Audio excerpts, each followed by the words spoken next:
Ukiniuliza shida msingi ya Azam FC. Ni swali gumu sana ambalo karibu kila mtu anajiuliza hivyo na linaweza lisipate majibu hata kwa Azam wenyewe. Lakini jibu jepesi ambalo naweza nikakupa ambalo ni fupi sana. Kwenye nchi ambayo kuna Simba na Yanga, pengine hata angekuja Man City angesumbuka sana. Aha. Kwenye nchi ambayo kwenye ligi yake kuna Simba na Yanga, pengine hata angekuja Man City angesumbuka sana kuchukua ubingwa. Azam FC yupo kwenye nchi ya Simba na Yanga. Sijui utanielewaje, lakini kwa ufupi tu ndio nasubiri kukuelewa hapa. Kwa ufupi tu ni ngumu sana Azam FC kuwa bingwa kwenye nchi ya Simba na Yanga, ama kwenye ligi ambayo Simba na Yanga bado wapo na wapo active. Ni ngumu sana kwake. Kuhusu wachezaji, kwamba na wachezaji wa namna gani, ni wachezaji wa daraja la juu tu lenye ubora mkubwa. Una mchezaji ambaye ni kama Sheku Sidibe ambaye sasa hivi hayupo, lakini alikuwa na international team ya Senegal, si ndio? Razak Tande Balora alikuwa na timu ya taifa ya Ghana. Una Mudathiri Yahya ambaye kwako alikuwa anakaa bench, ameenda Young Africans, ni mchezaji wa kikosi cha kwanza na ni miongoni mwa watu wanaoisaidia timu. Maana yake kuna quality ambayo ilikuwa inakaa bench. Sijui shanifahamu. Umeenda labda tuseme umeenda kwa Shuaboy. Alivyokuwa Azam alikuwa anapata usumbufu hapa na pale kaa bench na vitu vingine, lakini baadaye akaja kaingia kwenye kikosi cha kwanza. Waliwatoa wachezaji wale kina Erastonyoni 5 wakaenda Simba, wakaipa ubingwa Simba ambao hawakufanikiwa sana na Azam zaidi ya ule ubingwa mmoja. Sijui shanifahamu. So ukiniuliza shida ya Azam iko wapi kwenye level ya wachezaji, hapana. Kwa sababu wachezaji hao wakienda timu nyingine wanafanya vizuri tu na wanapata matokeo ushindi. Ukiniuliza kwenye level ya investment, hapana, wamefanya investment kubwa. Kwa hiyo kinachofanya kwangu wasichukue ubingwa, wapo kwenye nchi ambayo kuna Simba na Yanga, hiyo moja. Na nafikiri kuna namna ni ngumu sana kwao kuweza kupita hapo katikati na kuweza kuchukua huo utawala. Wakati mwingine na hata wao wenyewe wanaweza kawa na majibu sahihi. Kuna tabia ya kushuka viwango kwa wachezaji wakiwa pale pale Azam. Sasa hiyo ndo siwezi kuizungumza sana, kwa sababu inawezekana wao wanafahamu nini ambacho kinakuwa kinatokezea. Inawezekana wachezaji wakifika pale wanajisahau. Inawezekana wachezaji wakifika pale wanafanya maximum enjoyment, wanakuwa na maximum enjoyment ambazo zinawafanya wasi maintain kubaki pale kwenye ubora wao. Sijui, lakini yote yanaweza kuwa ni majibu ambayo ugumu wa majibu hayo unatokana zaidi na ugumu pia wa nini ambacho kinaweza kufanyika ili hali ya mambo iweze kurejea kwenye kile ambacho wao wanakitaka kama kawaida. Lakini Upete, hapo umegusia kuhusiana na wenda zinapatikana sana kwenye ligi kuu. Na vipi kimataifa ambako Simba na Yanga hawapo, ambako nako Azam pia wanaonekana kupelea kwenye hatua za awali kabisa, hatua za kwenye hizo international tournaments. Namna yake ya kucheza ni tofauti kidogo na kwenye ligi. Ndio maana Simba anaweza siwe bora kwenye ligi, lakini huku utamwona akiendelea kusumbua kama kawaida. Anazijua njia za kucheza kwenye michuano. Pyramids unayomzungumza, ambaye amecheza finali ya kombe la shirikisho kwenye msimu wake wa kwanza tu wa ushiriki wa ligi wa michuano hiyo, lakini huku kwenye Champions League hata nusu finali ndo anataka kufika kwa mara ya kwanza mwaka huu. Timu ambayo ilimchukua Ramadan Sobi kutoka kwenye ligi kuu England ina struggle kuweza kucontain mazingira ya kucheza kwenye ligi yao. Mpaka sasa hivi hawajawahi kuchukua ubingwa. RS Berkane wamefanya investment kubwa sana, kubwa mno, lakini ndio kwanza wamekuwa mabingwa msimu huu. Na ukiangalia wao kwenye shirikisho ndio wamekuwa kitesa. Kwenye Champions League hawajawahi kufika popote. Na ni kuhakikishia hata msimu ujao hawataenda kokote kwenye michuano ya Champions League. Hawatafika mbali. Kuna mazingira tu ambayo yanapelekea Azam FC kuondoka mapema. Ni miongoni ni haya ya kutokujua namna ya kuicheza michuano. Azam ndio timu pekee ambayo ilifunga Esperance ikiwa kwenye ubora wake. Yani Esperance yupo kwenye moto, Azam akamfunga hapo Chamanzi 2-1. Lakini alipoenda kule akala chuma 3. Azam FC ya Joseph Marius Omog ilikuwa inashinda hapa bao 2-0. Ikaenda Sudan kwa Elmerek, ile ya bora kabisa Elmerek. Ya kina Alan Watende Wanga. Azam FC akaondoshwa kwa bao 3-0. Kwa hiyo sio kama hajawahi kufika kwenye hizo stages. Azam FC ndio timu ambayo imeshinda ugenini kule South Africa kwa bao 5 dhidi ya Bidvest Wits.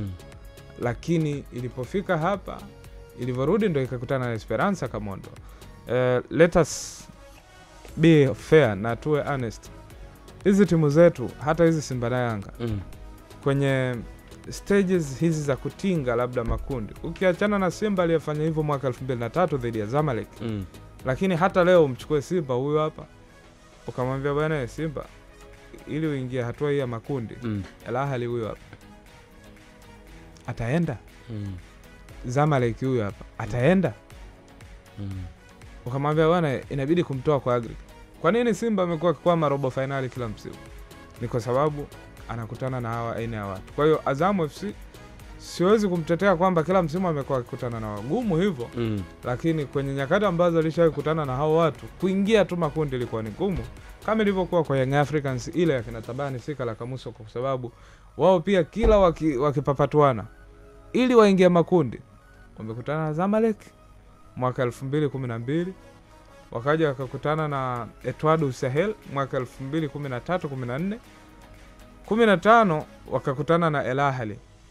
Msimu uliofuata ndo wakaja wakakutana tena na Ahly, wakatolewa kwenye mikwaju ya penalty, goalkeeper Akram Sharif Akram akisave mkwaju wa penalty wa Saidi wa Bahnuz kama nakumbuka vizuri.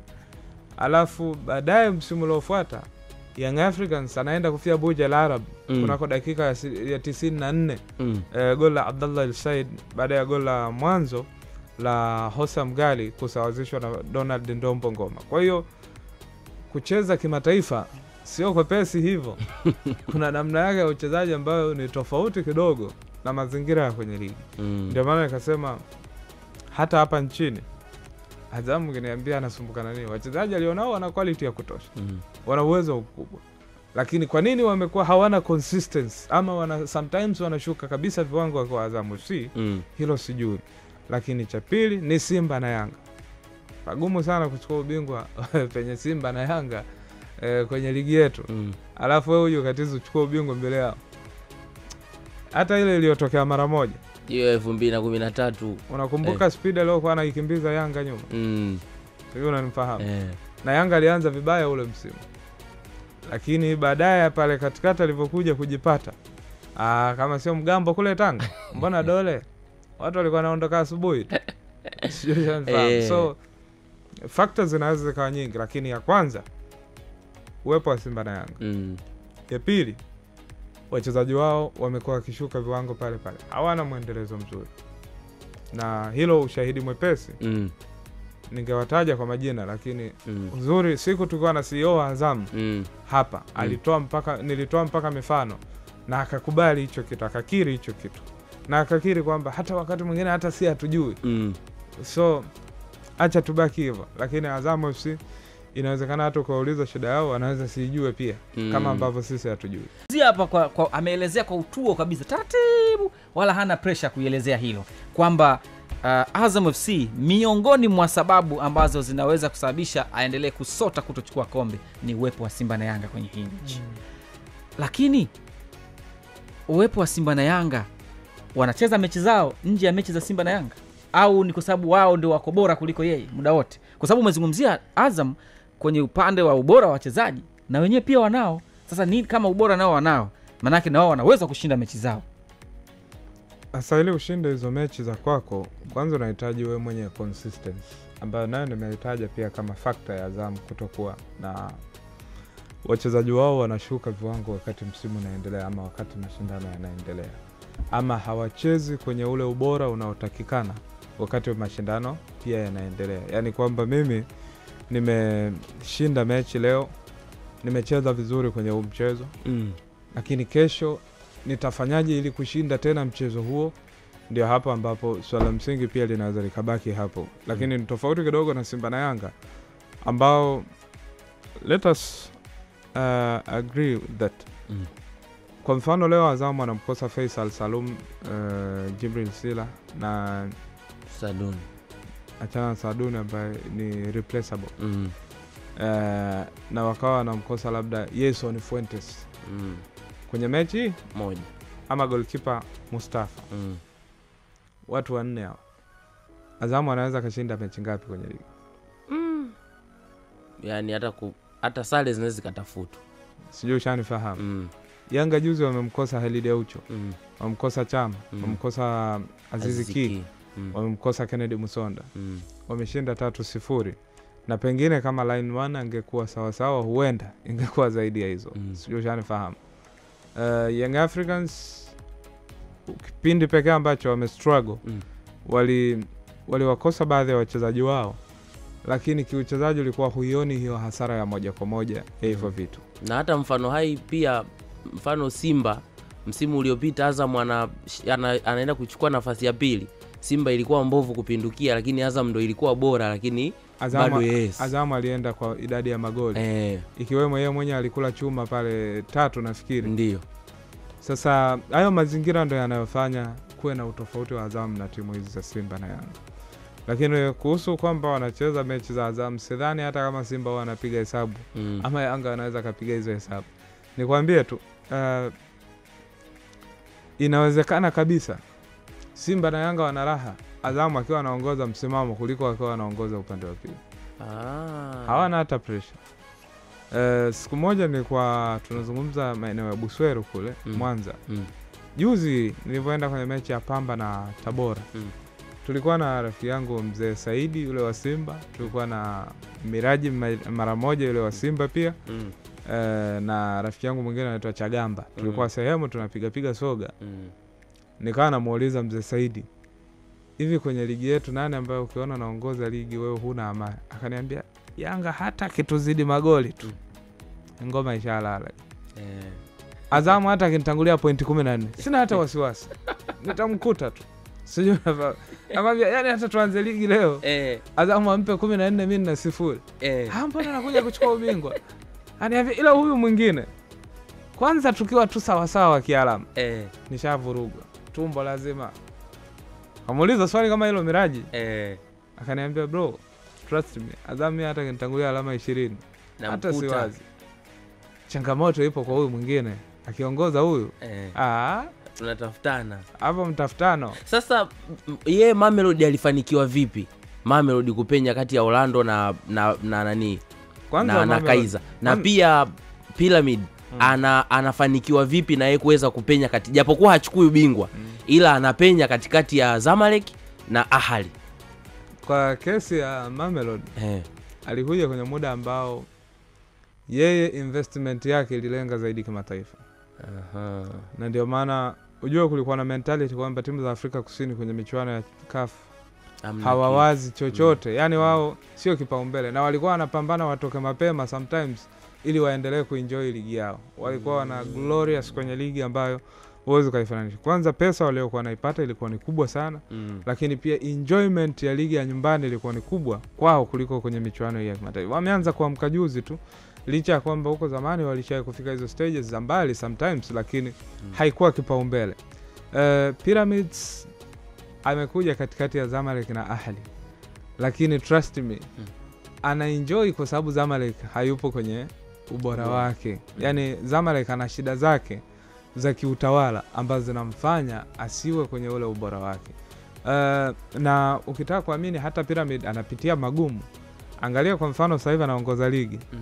Lakini yeye ana wasiwasi kuliko Ahly ambaye yupo nafasi ya pili, kuliko hata Zamalek ambaye yupo nafasi ya 3.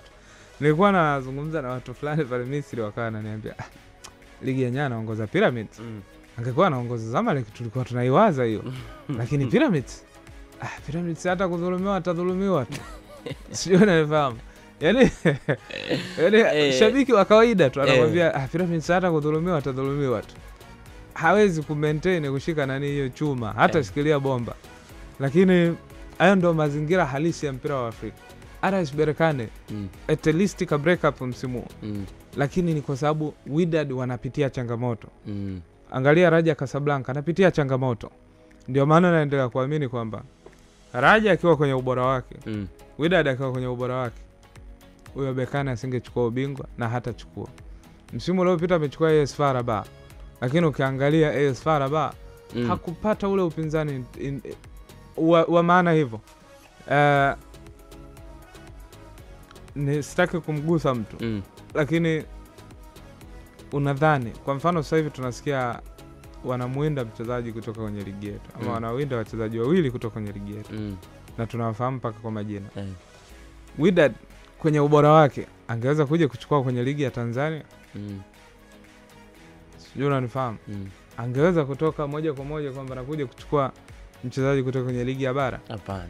Yani Wydad ambaye alikuwa na kina Zohere Al-Moutaraj, Sefdin Bukhra, Reda Tagnut, labda ana Jamal Harkas, ana Yahya Jabran, ana watu wa sampuli hiyo. Sijui unanielewa. Anaweza kaja kuchukua moja kwa moja mchezaji kwenye ligi yetu? Ngumu sana. Kwa sababu hata Msuva wamemchukua akiwa anacheza ligi ya Morocco. Yupo Hassan Difa El Jadid. Lakini ukiona scouting yao imetua hapa, ujue kuna sehemu anajaribu kupambana kupunguza matumizi. Ukumbuke walikuwa wanachukua wachezaji wa Serie A. Walikuwa wanachukua wachezaji kutoka ligi za Ubelgiji. Ligi za Ulaya ambazo si za madaraja ya kwanza. Lakini sasa hivi wana struggle. Wakati Mamelodi wanaenda kumchukua Ribeiro Costa, walimchukua pale Ubelgiji kwenye timu ambayo anacheza kikosi cha kwanza na timu ambayo ilikuwa inawania walau top 4. Sijui unanielewa. Lakini sisi msuli wetu unafika huko bado. Si ndio? Mchezaji utampa project gani takayomshawishi? Kwa sababu hata hao Azam FC pengine wanaweza kumchukua hata mchezaji wa ligi hiyo ya Ubelgiji na wapi. Lakini utamwambiaje kwamba sasa wewe unatoka Ulaya ili uje ucheze Afrika? Utampa profile gani ambayo itamuonesha unachokitaka? Unamwandikia project gani ambayo yeye akiona atasema kweli hapa naenda kupata kitu. Neji Kigradshar unamwona pale Ahli. Wanasema ndo mchezaji aliyesumbuka sana kumsajili. Yeye ni Mslovenia. Ana umri mdogo. Target yake ya kwanza ingekuwa ni kwenda kucheza barani Ulaya kwa kiwango cha juu. Lakini alivyoambiwa kwamba sisi tutashiriki Club World Cup na nini na nini, utaonekana kabisa. Si ndio edition ya kwanza itafuatiliwa. Ngoja ni Wesam Abu Ali the same. Lakini leo unaenda kumshawishi vipi Wesam Abu Ali aje acheze Chamanzi? Leo unaenda kumshawishi vipi Neji Kigradshar aje acheze Chamanzi? Ribeiro Costa unaendaje kumtoa kwenye ligi ya Ubelgiji uje mwambie acheze kwenye klabu kama Azam FC ambayo ni bingwa mara moja tu wa ligi? Una project gani ambayo itaakisi kwamba sasa nikija hapa naweza nikacheza nikiwa na targets zangu? Kwa sababu pia wachezaji binafsi wana targets zao, a part of money, pesa ambayo utampa. Lakini yeye pia ana project zake na malengo yake binafsi. Wakati Wydad wanamtafuta Jason Fuentes Mendoza kwenye dirisha lililopita baada ya mechi yao ya kirafiki, ilikuwa ni rahisi sana kwa Jason kwanza kusema okay, naenda Wydad. Pengine kama Azam asingekaza, kwake ingekuwa rahisi zaidi kwenda Wydad kuliko kusalia kwenye timu kama Azam. Kwa hiyo si kila wakati ubora tu wa wachezaji utakupa ubingwa. Wachezaji wako wanaweza kuwa bora, lakini mifumo iliyokuwepo, maisha ya kila siku ndio anayoamua. Sawa, tuna pesa ya kutosha kutoka kwa Mshua